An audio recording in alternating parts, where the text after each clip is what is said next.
I'm just a lash artist. No, I run a motherfucking business. Hello, everybody, and welcome back to Behind the Brilliance. I'm Ashtyn. And I'm Danielle. And today we're talking about the fact that you are not fully booked because you are scared to be. If you're scared, go to church. This is your church. We are preaching to We you are today. preaching. Welcome to Ashtyn and Danielle's church service.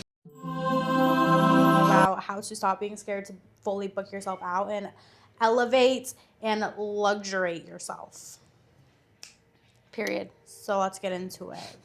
Okay, I'd like to preface this video by saying that we're not teaching you how to get clients today. We are teaching you how you subconsciously are avoiding success and taking off. And I think what we need to realize is that a lot of things we do are subconscious.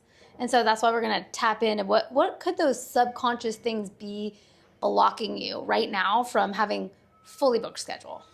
Yes. So first things first, everybody's dream when they join the industry is to be fully booked. That's the end goal. That's what you want to do. Correct? Correct. But being fully booked equals a lot more pressure on you. There's not as much room for mistakes. You have to take a lot of random steps. You have to have you have higher expectations from your clients. It's almost like everybody wants to be fully booked until they are. And they're like, oh, shit, this is really stressful. It's a lot of responsibility. It is. And I think you were just mentioning earlier today, it's kind of like when you're in a situation where, let's just say, a lot of people are reaching out to you. This happened to Ashtyn recently because she posted a TikTok about she started tattooing and she was offering tattoos. And there were so many inquiries that it's overwhelming to even to respond. You would think that's your dream come true, right? To have too many inquiries. But the thing is, you can only do so many things at once. You're providing your service, but you also have to get back to your clients. So that can be really stressful. It's honestly a lot. And also you want to be fully booked, but say you have these core clients who have been with you since before you were fully booked. It's so hard to juggle all of these new clients with your old clients because your old clients are used to you having a very flexible schedule. But that's something that I had a lot of trouble with when I was getting so many inquiries with all of these tattoo clients. I had to reach out to my lash clients and be like, hey, I need to get your next 2 months worth of appointments booked out because I am so booked right now. So not only am I scheduling brand new people, but also scheduling my normal clients because they can't just get in the back of the line. They should be my top priority. So it's honestly a lot. Being fully booked is very stressful, but so a lot of people I feel subconsciously don't want to deal with that. And I might be going off script a little bit because I always want to give a little tip for that is, and I don't know, maybe this will come up again, but a good way to help combat that is have your regular clients reoccurring. If you have someone that is always booking with you, that is your regular client, lock her in to the same time every 2 weeks. Sometimes people do 3, but I'm a fan of 2. Every 2 weeks, same time, same place. Guess what? I don't even communicate with all my clients because they just know when their appointment is all the time. So that is one tip for lowering the stress on having to manage a lot of communication. I agree. Another tip that we talk about a lot and we stress a lot is that when you are fully booked, that means that you are better. You are doing a lot better than you were in the beginning. Therefore, you need to raise your prices. Raising prices is a very intimidating and very scary thing that a lot of people do have to deal with. I mean, everybody raises their prices at least once in their career, I feel like. And it's a scary thing. Yeah, and I will say as a 20-year lash artist, I still feel a little shy about doing that. That's a totally normal thing. And not to shamelessly plug the Ultimate Lash course, we have one of the modules in the Ultimate Lash course is called the Road to Expert. And I extensively go through this process that helps, and I'm just gonna give you this information now, but basically if you're a beginner lash artist, you should make that known and charge beginner prices. Put yourself in another tier as an apprentice. And then once you've mastered your skill, you can literally graduate yourself and then let your clients know that I've become a new master lash artist or whatever, and raise your prices accordingly. There's so many strategies giving, you can grandfather people in, but I do think that basically not charging enough is a huge reason why people are burnt out, blocking themselves. I know for a fact that I block myself sometimes. Like if I don't, like mentally, like if I mentally don't believe something, then I just block that from happening. And then once you, let's just say, raise your prices, all of a sudden you're gonna have a bunch of new clients that come in at that new price. It's weird, but it's like a universal law. And I feel like a lot of the time, you're not scared to raise your prices. I think that everybody wants to raise their prices and be making more money. I think that it's a lot of this fear of raising your prices and being more successful and getting more higher paying, higher standard clients is that you're scared to be held to those prices. Because when you have a higher price, you have more responsibility. If you have a high price and say that somebody has really bad retention, yeah, there is that, because the thing is, you shouldn't raise your price just because either. Yes. Like, you also need to be confident in your skills to raise your price. But I do think that in an industry like this, beauty industry, lashes specifically, if you don't feel 100% confident in your retention and your technique and all that, then keep learning, keep finding ways, mentorship, online classes, whatever. Yeah. Keep building your skill set so you can raise your prices. I feel like also going into that, another great thing that I feel like is a subconscious thing that's holding people back is that people are still keeping their beginner identity. So they're undercharging, they're staying new, because if they're a new lash artist, there's less pressure on them. And a lot of times a new lash artist also still needs mentoring again. So yes, you're almost like playing small, staying small, not expanding, not growing, because also seems counterintuitive, but paying for a class or training or mentoring, which means investing in yourself, automatically makes your value go up. So some people go, oh, I've already been trained, I'm not going to pay for another training. But if you don't feel confident, and honestly, there's never a bad time to pay for another training. Like, you can feel really good and still pay for another training. I mean, keep expanding and growing yourself. But yes, staying in a beginner module is... Because also, like, if you're staying in this, like, beginner headspace and you're undercharging yourself, then you almost give yourself and your clients, like, permission for you to, like, screw up. Because they're going to be far less mad at you if you mess something up if they're only paying you $95 rather than $155. Beauty school prices, It's kind of like clients do expect, I mean, not everybody, don't get me wrong, common sense isn't always common, but the lower amount somebody pays, the less expectations they should have, and you don't want to be in that category. And I feel like all of this kind of leads into, it all kind of points to the same thing, where playing small almost feels safer than being successful. Yeah. Yeah. Yeah. So if you're posting inconsistently, you're not really showing your personality, you're not claiming authority, you're playing small. But if you do change those things, you're gonna like blossom into this big, beautiful thing, which everybody wants to be. I mean, unless you love having only 5 clients and being somebody small and being like on the DL, but I feel like that's not a very common thing. Well, and I think that it's also a natural human behavior to fear failure, actually. Yeah. So sometimes that's what happens, is instead of possibly failing, you'll just play small. And that's understandable, especially if you just consider that is something that we do. But what's so amazing is if you break through that and you actually put yourself out there, or you take leaps of faith, they usually work out in your favor. And I love the quote that fortune favors the bold. So be bold. And I feel like that is such a scary thing, like investing in yourself and just putting yourself out there, like honestly in all aspects of life. But when you do those things, the way that you're going to succeed is being confident within yourself and confident within your whatever you're doing.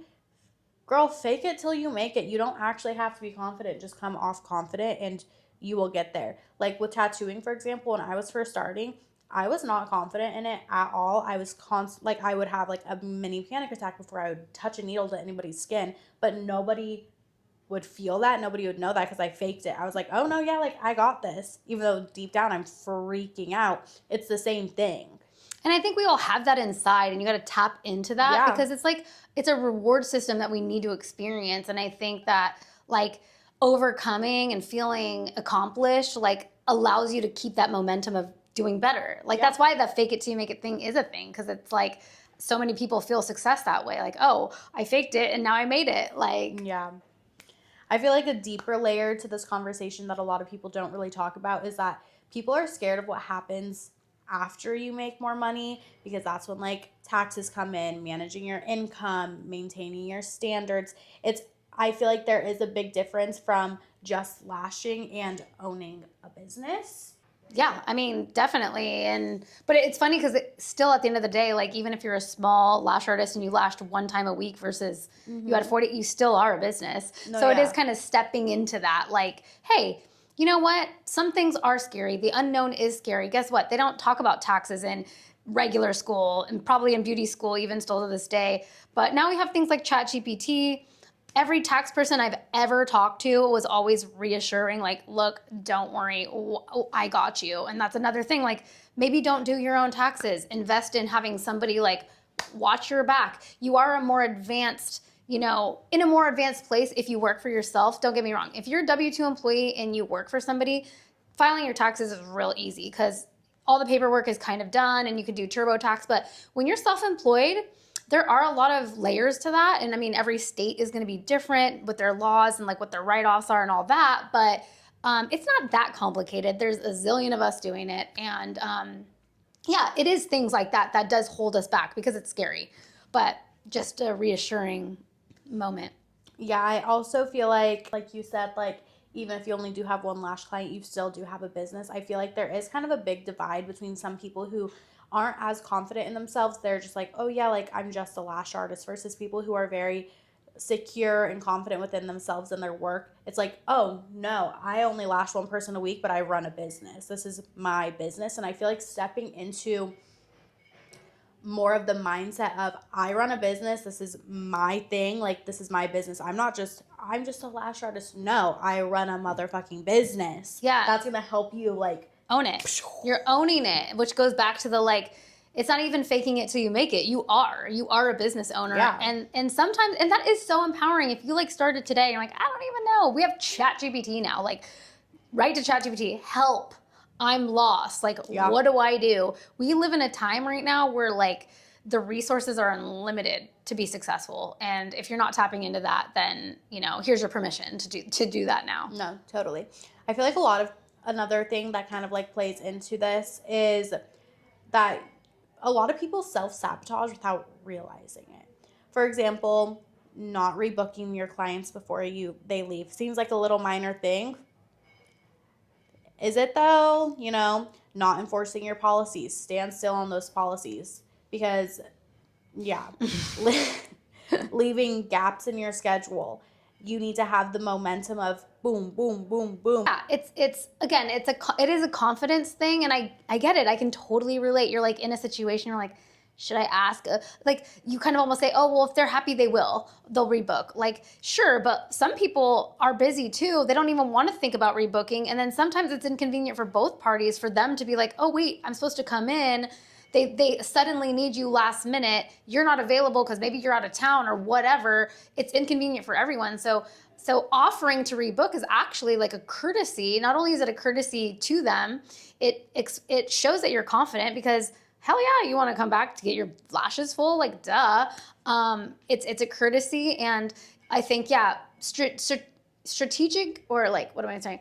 Having a strategy for your schedule is very helpful too. Like, on one hand, I say nobody wants to eat at an open restaurant, so like not having this wide open availability, like I kind of cringe sometimes when someone's like, oh, I want to come in, and the response is like, okay, well, anytime, I'm free. Like, condense your schedule a little bit because we're all human beings and we need to like work-life balance anyway. So when you are just starting and you are kind of very open, I still think you should have days off or half days off to condense your schedule and feel that momentum, because it's really fun too. I don't know. I think personally, I love seeing clients back to back to back to back. Like, I want to come in and I want to lash, and then I want to have time off separately. I don't want to like lash and then have a break and then lash, and then your life is just all spread out. So I just think, and that's also another thing that plays into like being a successful lash artist.